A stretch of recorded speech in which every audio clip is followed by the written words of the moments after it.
part of the palace of Ooni of Ife, OBA ADEYEYE OGUNWUSI has been gutted by fire. The unfortunate incident was caused by power surge. It was reported that an apartment within the courtyard of the palace was gutted by fire at about 11:30 p.m. on Friday, April 28, 2023. Residents said the fire started after an explosion from electrical appliances in the affected apartment.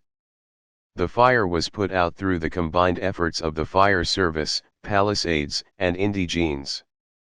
The palace spokesman, Otunba Moses Olafare, confirmed the incident, saying that the situation had been brought under control. The palace will have to appease Shango, the Yoruba god of thunder and fire.